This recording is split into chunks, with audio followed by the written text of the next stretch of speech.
Hi, if you are watching this, I am recording this on Friday, October 23rd. I have just completed all summer classes, so this will be the August argumentative topic on really arguing in favor of public colleges today. And then the next lesson that I'll record will be those who are opposed to public colleges. So just to start off class, I chose this topic because I have students who, and my children are grown, have gone through the whole college process. And it's just this looming cloud that hangs over you the moment you start ninth grade classes. And some of you who are in eighth grade are already taking ninth grade math or a high school equivalent class, which means college admissions has begun for you. The moment you take a ninth grade class, you are preparing your resume, your application for college, which is why students are so stressed in high school. They're taking AP courses, which we've done an essay on AP courses as well.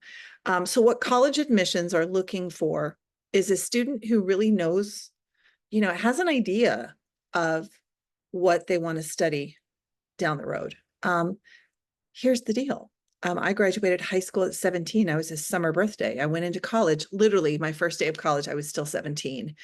And back in those days, we didn't have internet. I was very naive compared to you all today. You were much more worldly than I was, but I didn't have a clue. I didn't have parents telling me you have to be a doctor, a lawyer, an engineer, a dentist, or whatever, which I know a lot of your parents do that. And they can tell you that, but if that's not what your gift is, and that's not what your passion is, it won't work for you. So these top tier colleges, which are the dream, the goal for most kids, are pretty unrealistic for the average person. Let me give you an example. The acceptance rate at the top colleges, the top 8 Ivy schools, and I'm going to give you them in alphabetical order. Percentage means if it's 5%, that means out of 100 kids, 5% get in. Brown, 5% is the acceptance rate. Columbia is 6%. This is your lead, by the way, if you want to follow me. Cornell is 7.5%. Dartmouth is 6%. Harvard, 3%. Princeton, 4.5%. UPenn, 6.5%. And Yale, 3.7%. Other non-Ivy schools, very elite. MIT, 4.5%. Duke, 6%. Vanderbilt, 5%. So why do I bring those up? Because this is, of course, the gold standard. And of course, it would be incredible if you got into those schools. And I'm not saying don't go for it. Absolutely go for it. But what I want you to understand is the college admissions process is the most competitive today than it's ever been. And those of you who are in Coppell schools or South Lake or in, really competitive high schools understand what the competition is like. So according to Common App, and if you don't know what Common App is, it's a really cool, it's kind of like my advanced roster. Everything's in one place. So Common App, there are 834 universities that utilize Common App, and it allows students to apply for any college they want from one platform. So in Common App, you will put your high school transcripts, every course you've ever taken, which will have your rank and your GPA. You will have letters of recommendation from your boss if you work, your coach if you're an athlete, your teachers, especially AP teachers, you would want those. Any service hours, all of this. And then, of course, the most important thing right now is your college essay. So those of you who are still in my class, this is the defining factor right now, is how well you can express yourself on the college essay. That's really been the defining factor for admissions right now. Can you express yourself in a way that shows you're going to be a future leader? So in 2024, college admission applications were up 7% from the previous year in 2023. So in 2024, 7,541,118 students applied to college. Wow. So I'm here to tell you, we are looking at the merits today. We are arguing in favor of public colleges. And you may be better off going to a public college than going to a private university. Now, I'm not going to kid you. If you get into an Ivy League school, which is going to cost you about $500,000 minimum, I think it will pay off. I do. I think you're going to get a incredible once in a lifetime education. I think it will set you up for a job for life. But again, the odds are pretty dismal right now. Unless you're a valedictorian, which is pretty much every student on those campus, or salutatorian, or you've invented something or patented something, there are going to have to be other options for you. And you know what? You can still go to Harvard and Columbia for graduate school. So don't think for a minute, just because you have to go or you feel like you're settling going to a public college, let's get that idea right out of your head. And most students in my class are going to a public high school. So I don't know why you think that a private college is going to be the ticket.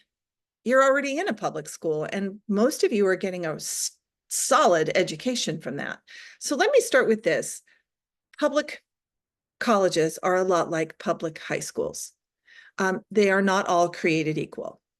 For example, UT Austin is ranked number 11 in the top 25 public colleges in the nation. Number 1 being UC Berkeley, number 2 being UCLA. And this is in your packet. I believe it's on page 12 or 13. I wanted to give my students a list of the top 25 public schools. Now, and I think like the first 8 are California schools. Well, if you don't go to school in state, you pay out of state tuition, which is foolish. Okay, when you can get a solid education at a public college that will not break the bank and will not put financial strain on your family, it's a really good option. Let me just throw this out there. You're taking all these AP courses, right? Maybe you're taking dual credit. Most, if not all, of those will count at a UT school. At a University of Texas school, you will get credit. So you won't have to do maybe a freshman year or maybe a year and a half of courses, boring courses that are weed out courses that have 200 kids in them. You're going to be able to get credit for those courses. That's not going to happen in a private university. I guarantee you, if you get into the top 8 schools or whatever, top 12 schools, private schools, they will accept 0 to none of your credits. They don't have to. So why are you killing yourself in all these AP or IB courses? Because that gets you in. That shows that you can handle that challenging curriculum. They want to educate you. They want your 4 years, and they want you to pay every minute that you're there. They want to mold and shape your education. So no, if you're on a fast track, private is not the way to go. Public is the way to go. Why is public college tuition so much more affordable? Because just like public high schools, funding for public colleges comes from state and federal government. So let's say Coppell High School, just for example, because most of my students go there. It's high ranked. 62% Indian Asian is the ethnic demographic. And most Indian Asians are flocking to Coppell because it has such a high ranking. But it is public. And I'm not going to tell you that kids from Coppell aren't getting into these top tier schools. They are. But if you go to a boarding school in the Northeast, I would probably tell you percentage-wise, 50% of their high school graduates are getting into Ivy League schools, because there is a difference between a private school education and a public school education. There's a difference in behavior and respect that shows. So how do you know what school is best for you? You're going to have to do some research. But first and foremost, and I have 2 kids. One of my son was valedictorian of his high school. I've told most of my students this, which means in the state of Texas, you go for free. You don't pay for your first year. So that was nice. I didn't have to pay that. Now, my daughter, on the other hand, went to NYU. And I'm not going to lie to you, that tuition hurt our family. It was a financial burden on our family, which is why I'm here with the business, working all the time, working like crazy, because we're paying that off. NYU is $70,000 a year. That's 4 years. Do the math. That's $280,000. That's a house for a lot of people, half a house. That's a mortgage. Most families, they have a mortgage that they're paying off. They have cars, and they're paying for you and all these supplemental classes that you take and all of these activities that you take. Maybe they have a financial plan for you for college, but let me assure you, unless you're a millionaire, college hurts the family. So if you can save on tuition, it's huge. So on your outline, according to US News reports, there are about 1,600 public colleges, to choose from. And that could be a 2-year plan, 4-year plan. So 90% of funding will come from the state, which is why these government subsidies cover such a big portion of college tuition. They can offer really affordable rates. The term public indicates part of this funding came from state taxpayers. Well, that shouldn't surprise you, because if you go to Coppell, if you go to Southlake, your taxes are higher. I guarantee you, if you have $1 million house in Coppell, you're paying $20,000 to $25,000 a year in state taxes. And that goes to, a part of that goes to Coppell, goes to the public school system. Which is why you don't have to pay any money to go to Coppell High School. Since public colleges are funded by state and federal governments, they can afford to offer lower tuition to in-state students. Okay, this is cost effective, especially if you have siblings. I'm the youngest of 4, fourth one. By the time I came around, my parents really needed help. And my parents had 4 kids in 6 years. So it was boom, boom, boom, boom. So I actually helped pay my way. I helped pay my way through college, and I'm actually really proud of that. And not everybody's in a position. And if your parents are, and they're willing to pay for private, then do them proud and do a great job and make it worth their money. So here's the reality. Public universities are attractive for a lot of reasons. First and foremost, I'm going to say one more thing about cost, just to give you a comparison. Private schools charge exorbitant tuition. They are funded through mostly tuition. I think Columbia is $125,000 a year. And depending on how you pay, it will go up from there. So you're looking at $500,000 plus for any top tier school. These are funded by tuition, foundations, donations, endowments from alumni or corporations. You're going to be paying through the nose. And if you can't afford it and you get into Dartmouth and you take out financial aid, you're going to be owing $500,000 in debt when you graduate. And I guarantee you, your first job is not going to be a 6-figure salary, at least not mid 6 figures. It's going to take you a while to pay that off. And that's just starting behind. You don't want to be in that kind of debt behind. So just to give you a comparison, and by the way, this number is books and tuition only. If you went to Harvard, it would cost you $334,152. That is books and tuition. That does not include room and board. That does not include food. And that does not include incidentals. Like I got to buy clothes, or I got to buy, I got to go to this party. That is baseline. In comparison, at UT Austin, it would be $119,000 for books and tuition only. UC Berkeley, #1 public school, is a little bit higher at $184,000, still well under private tuition rates. Okay, so affordability is a really good argument. Secondly, I want you to think about diversity. Affirmative action ended. I am seeing so many articles, by the way. Affirmative action allowed colleges, especially top tier colleges, to save spots for different ethnic groups, African American, Hispanic, females, even Native Americans, so that there would be more diversity on campus. And since the Supreme Court overruled affirmative action, no college can use it. So they're actually seeing, especially in private institutions, less diversity. So I don't know how to tell you this. I'm not sounding racist when I say this. If you go to Columbia, it is Asian. It is not Indian Asian, it is Asian.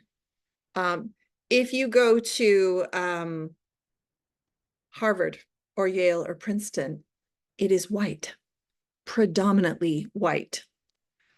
You really need to look at what school do I want to go to that where I feel like I'm welcome, where I feel like my ethnicity, it has a voice on campus.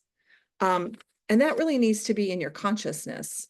I think if you go to a public university, you're going to see just a mix of ethnicities, which, you get a job someday, you may not be working with all Indians or all Asians. You're going to be working with different people. And so you probably need to be in an environment where you're working that. Socioeconomic is another diversity issue.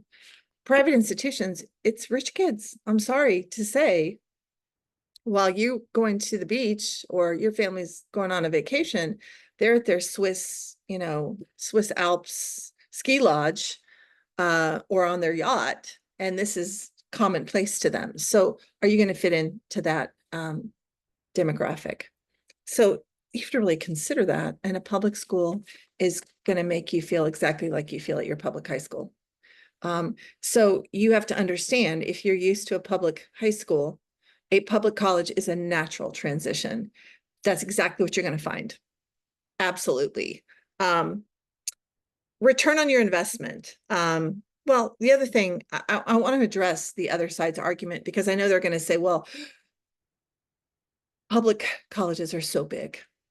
They are big, but public colleges have gotten smart, and they offer smaller classes for kids in honor programs. So if you qualify, and most of my students do, for these honor programs, you are guaranteed smaller class sizes. You actually have more majors to choose from as well in a public college, because public colleges, because they're state funded and so large, they want to be able to bring in as many students as possible. So they offer different degree plans. Private universities, you have to fit their plan. They have these niche specializations, and you really have to know what you want to major in. You have to know, absolutely have to know, have a plan, have already, done an internship before you ever graduated high school to know that you want to be in that field. And if you do know that, you're lucky, because most people don't know that. So there's a new article in your packet that talks about return on investment, and it was dated April 2024. So this is actually new. It's fascinating. So I'm going to play the video really quickly here. All righty, let me go to here. Bloomberg's Paulina Cachero reported on this and joins me. And I also recommend anyone who read the story to look at the data viz. I put my own statistics in to see what the return is, and it's pretty ugly. Yeah, I think it's like a really great tool, not only for high school students that are trying to make decisions about where to go to college, but also for graduates. I mean, I know I personally put in schools that I was deciding in between as a high school senior, and it's kind of fun to look at. Now, what is the easiest way to think about the return on the investment numbers that are out there in the Bloomberg story, and how would you explain them? Yeah, so what we did is we worked with the Georgetown Center on Workforce and Education, and they put together ROI calculations, which basically present it in a dollar amount. They essentially took a graduate's average earnings minus the average price it took for them to attend that college after aid packages. So all of the data is publicly available and includes information from people who took out financial aid to go to school. So I guess to run through some of the numbers pretty quickly. The average ROI for all colleges is about $98,000 10 years after they first enrolled. And so then we looked at more than 1,500 schools and grouped them into categories like Ivies, hidden colleges, like you mentioned, public flagship schools, and other public and private schools, so that people could really get a sense of how these schools perform. What surprised you most out of the findings after looking through so many universities, dozens really? Yeah, I think the most surprising thing is, we know that every student wants to go to the most prestigious school that they can. But, for those students that don't get into an Ivy League school, and realistically most don't, these other elite private colleges, the ROI really starts to fall off. So the official 8 Ivies have an ROI about $265,000 10 years after enrollment. And elite private colleges have just an ROI of 135,000.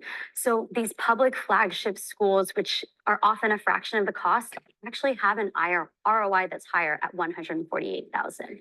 How do you think about this relative to the amount of debt students are taking on to go to these schools? Yeah, I think that, one of the biggest things that ate away at the ROI of these elite private colleges was that really high sticker price. For students enrolling next year, the average cost of attendance is stretching past $90,000. Now, if you think about that, that means to earn a 4-year degree at an elite institution, a family is going to pay more than $250,000. So when you're thinking about how much debt it takes for you, for a student to attend that school and paying it off after, it really eats away, even though those students might have a higher income after graduation. I'm going to stop there. Really fascinating. So I kind of wrote this in your outline just to kind of explain what this means. Basically, it's an argument in favor of public colleges because when students attend larger public schools at lower tuition rates, you leave 4 years debt-free. You start earning a living, you start making money, and you can apply that to a house, to a car. If you're $500,000 in debt or more, or 250, $250,000 in debt, you graduate, you can't buy a house, and it'll probably take you 5-10 years to pay that off. So you are actually chasing behind the moment you graduate. So if you have a family who's willing to pay your tuition, you are super lucky. Okay, our second argument here really is there's no private school that can rival the size and scope of what a public campus can offer. So what I'm really talking about here are clubs, organizations, different degrees and different majors. When you go to a private university, it's small. Your degree plan is niche, it's small. There's no wiggle room. And as I said earlier, there's no AP acceptance. You don't get credit. You take the courses they tell you that they demand, and there's no argument. There's no question. You walk in and you make it done at a public college in 2.5 years. True story. One of my employees, her sister went to TAMS. If you don't know what that is, that's the North Texas high school program where you go to North Texas your 11th and 12th grade year, which means you get all credit for 2 years of college. So then she went to UT Austin. All of those 2-year credits, of course, transferred. She was done at UT Austin in 2 years. So her parents only paid 2 years. That's 200,000 roughly, 250. Then she got into Columbia for master's. She actually took a master's degree, took her 2 years, and now she's going to medical school. But really, her parents saved a lot of money with her only having to pay 2 years of Columbia. So don't think just because you don't get into an Ivy League school for undergrad doesn't mean it's not a possibility out there. It is a possibility if you're a hard worker. The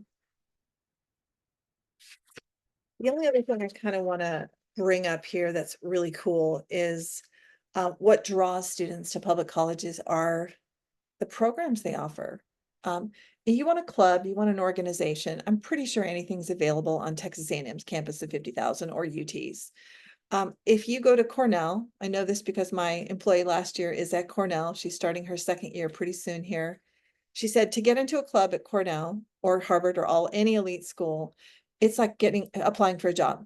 You have to have a resume. You have to have letters of recommendation. They interview you for a club. I mean, come on, right? That's crazy. Then you've got football. Oh, and it's a big draw, especially in Texas. Y'all know what Friday night is like in Texas. Public colleges offer Division I, II, III, and National Association of Intercollegiate Athletics. Only a few select private colleges even offer Division I sports.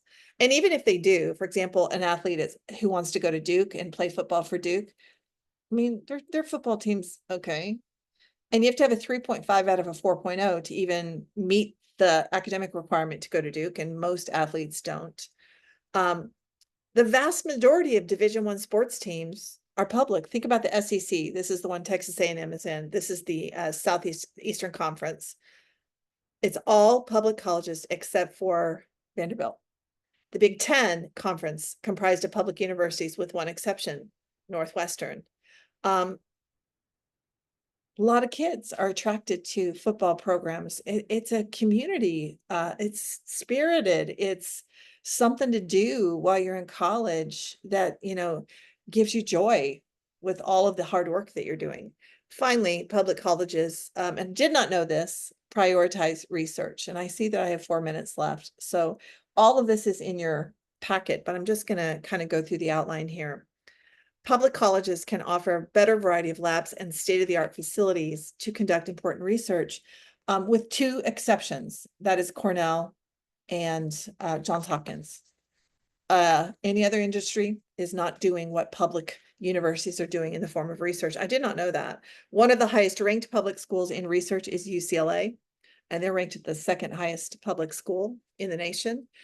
So public universities annually conduct over $57 billion in research. That's 66% of all private and public university-based research, which is driving progress in our world through the discovery and dissemination of new knowledge. Research produced from public colleges has led to groundbreaking innovations. For example, the lithium-ion battery, the touch-tone screen for smartphones, vaccinations for diseases. Over a 2-year period, research at public universities led to 3,278 patents, produced 522 startup companies, and yielded 3,094 technology licenses. Research opportunities at these public colleges leads to ventures, products, and services that advance and improve society. This level of research cannot be outmatched by private colleges. So the strongest arguments in favor of public colleges over private colleges is the lower tuition, the higher return on investment, attracting a more diverse student body, offering a wider range of majors, and accessibility to the best research in the country. So when it's time for you to decide what's the best option, well, really, it's kind of down to once you make your application, send them out where you get in. And then at that point, you have to decide, okay, based on the schools that have accepted me, you're going to have to do some research. You're going to need to go on the campus. And you're going to have to look at where you fit, where you feel better. And it also comes down to your personal, family, financial situation. And I think it's wise to apply to a variety of both. Public and private colleges, just to see what you have to work with after you get the acceptance letters. Okay, this concludes side 1, which was arguing in favor of public colleges. All right, thank you for watching and have a great one. And I'm sorry you missed class. You must have been busy or on vacation. If you are a student in my program who's older and really you're just watching videos and not able to come to class, I really want you to do a little soul searching. If this is even workable anymore. And there are no hard feelings, but I do have a wait list and I have people who want in this class. And I just really want people who show up, who are willing to be part of the program. And if you're just watching videos all the time, I think the answer is pretty clear. And if you're not turning essays in, I think the answer is also pretty clear. So do us both a favor and just move forward. Okay. Appreciate you. Thanks and have a great day.